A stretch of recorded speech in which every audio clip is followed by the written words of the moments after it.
A time was when you had a 24 input mixing console for your live work. That was pretty extravagant. Most venues would have something like that, but bands on the road, generally not. You'd have a smaller desk, really just to satisfy the needs of the band and nothing else.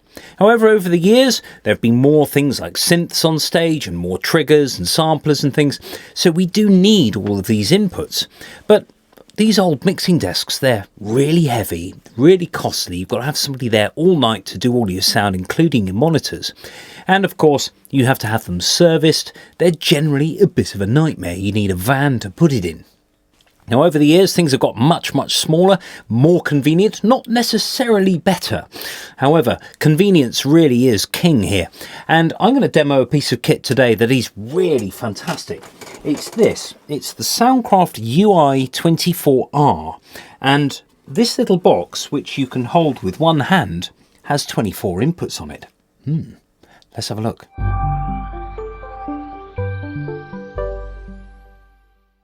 So with just one little look at that desk, you can forget about it. It just goes at the back of the stage and you just plug all of your inputs into it. So it's just got these mic inputs on the front. It's actually got 20 mic inputs. 21 and 22 are the little auxiliary inputs here for left and right for your iPod. And then there's a playback from a memory stick, which is 23 and 24. So there are 20 physical inputs. That's enough. 10 of them have either jack or XLR. Really convenient if you're a bit low on your DI boxes. So essentially what you've got is 20 discrete inputs that come up on your iPad screen. So if you look at your other screen at the moment, you can see that the iPad here can show all of the 20 inputs, well, 24 inputs, plus the line-in ones, the player, the reverbs, built-in effects, the subs, the auxes, everything. Absolutely immense. Now, what I'm going to do is I'm just going to grab this microphone. So I've just got this SM58 connected to channel 4. Now, at the moment, you can see a blue fader, a blue sort of LED bar graph, which shows you that there's level coming in. Blue means it's silent. So when I take it off mute, it'll now change to green, yellow and orange and then red at the very top. So that's quite useful. When you mute a channel, you can still see that there was something there.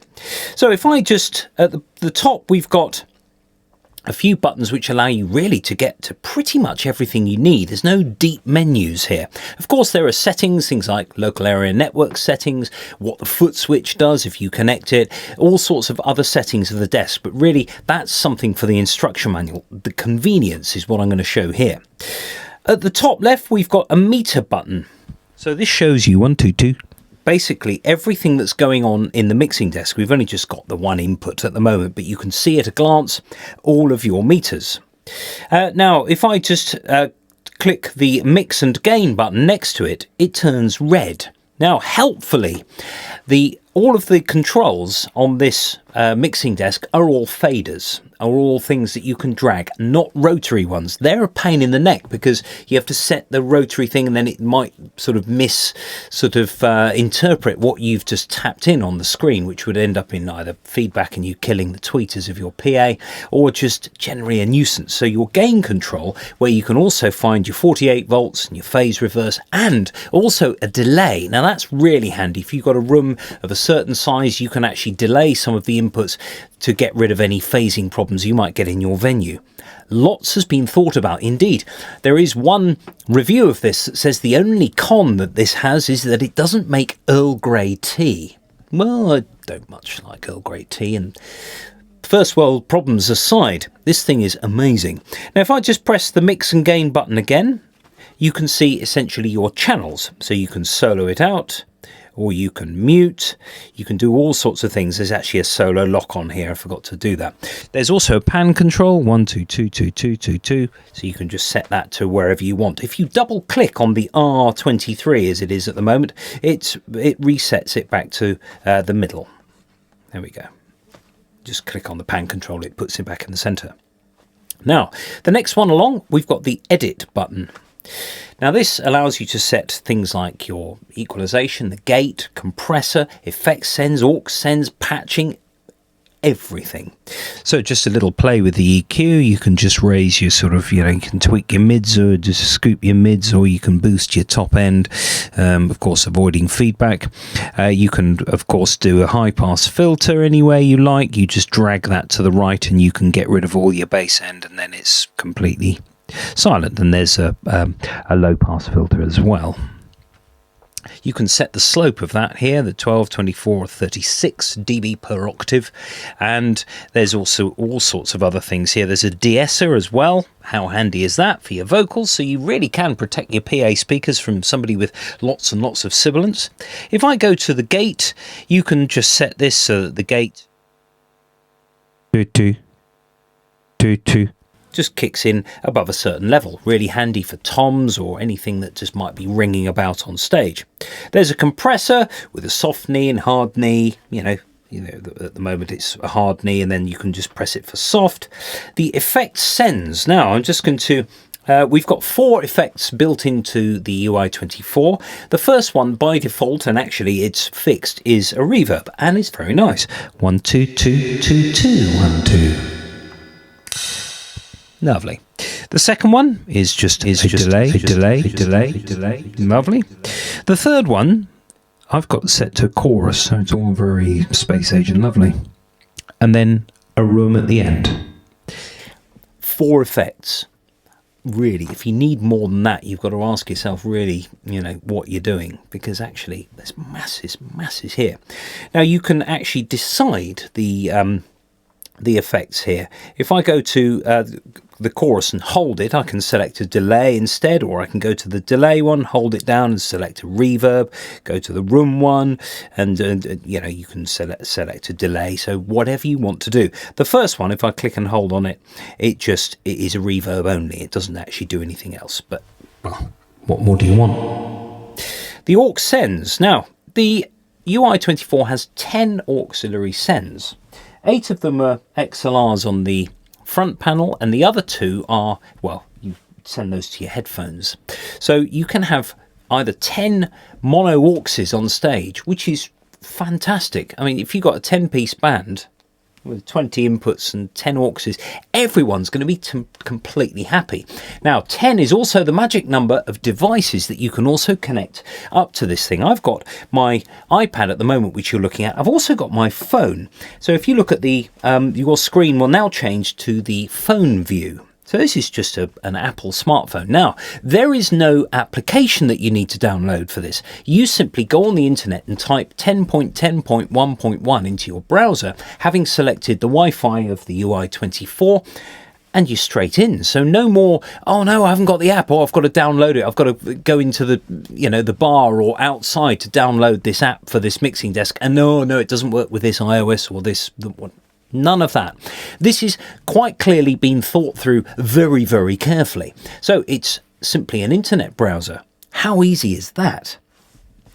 So you've got just loads of things on here. With a phone, if I just tap on the right hand side, there's a little menu with 3 bars. It allows you to look at the things that you could look at on the iPad, although of course, because it's a smaller screen, you will have to sort of go into some menus. So for example, the effect sends, there we go. I've got my mic on 2 2. I can go to my reverb and all of that sort of thing. Now you've got, if I just click on just that to get rid of that. Meters, you can see your metering just as you could see beforehand. You've got the gain, and you've got sort of all sorts of things. Now you can have more me. Basically, you have to set that up so that you've got your channels you can set up for a particular aux, and then you can assign those to a more me as well. So you just literally just have one fader which just dictates how much of yourself you get back in your in-ear monitoring or your wedge or whatever it is. Now, rather importantly, and this is a fantastic thing, this here is a high-speed USB 3 memory stick. It's 32 gigabytes. Now this machine will record 22 tracks of multitrack onto this stick. And you can do a sound check where you can press record and then play back from this through the desk. That's really handy if you're on stage and you just want to listen back, or the whole band wants to listen back to the mix, and you think, oh, can I have a bit more, mid on that snare or something. Don't forget, of course, that when you're not playing on stage, the sound will be a little bit different, but you can really sort of find problems and fine tune and tweak to your heart's content. Now, when you get home and you've recorded your gig on this, you just go onto any digital audio workstation, and just looking in the Finder or wherever your file system is on your computer, you will see track1.wav, track 2, and you just drag those in, and lo and behold, you've got your main mix, well, actually your individual tracks on this. How cool is that? That is basically just massive in terms of what you can do with this. Now, lastly, I'm just going to mute this microphone, so I'm just going to go back to my iPad. I'm going to go to the mix gain page, and I'm going to mute that mic. Now, I've got a guitar connected to this. Now, not content with all of these mic inputs, the first two inputs on this are actually geared up for guitar players. So if I go to my guitar channel now,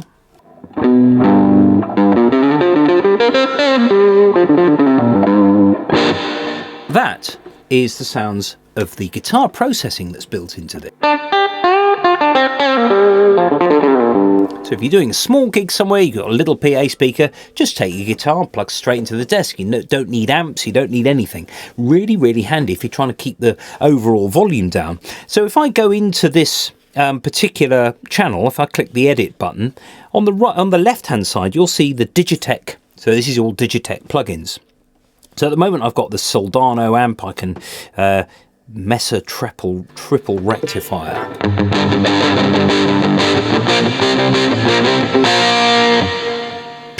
etc. Can take the effects send away. So I just get rid of that that reverb. But yeah, nice. And you can get all sorts of things. You can get a Vox AC30, and you can choose the cabinet independently of the guitar amp as well. I like the Vox AC30.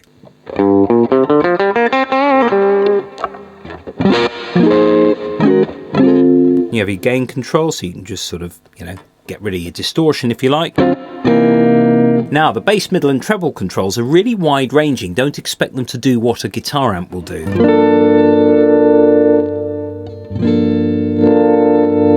They're very much a broad EQ, which is actually really what you'd want anyway. If you're to try and replace that guitar amp on stage, it's nice to be able to have all that bass and middle that maybe you wouldn't have with some processing. Now, the high Z button just above the amp, at the moment it's off. And it shouldn't be. It should be on, because that enables the high impedance output of this guitar to be matched by the mixer. So if I switch that on, you'll hear all the treble that basically was stripped off by the fact that it hadn't presented this with a high impedance input. So if I do that again, it's taken all the top end off that pickup.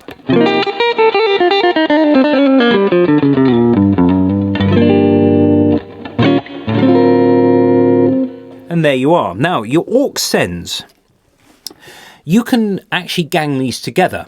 As I said, there were 10 auxes on this. You can actually make auxes 1 and 2 a stereo pair, because actually stereo in-ear monitoring is fantastic. That is just pure luxury. And you can have 5 such mixes on this.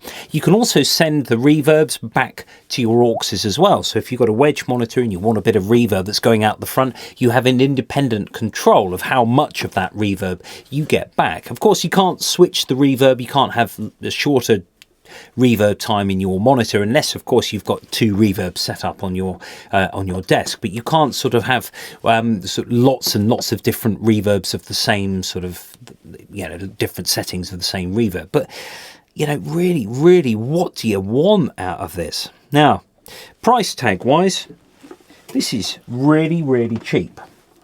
Really cheap for what you're getting. Go and look it up online. I'm not going to tell you what it is, because I think the figure will surprise you. But here we are then, Soundcraft Ui24r, an unbelievably good bit of kit.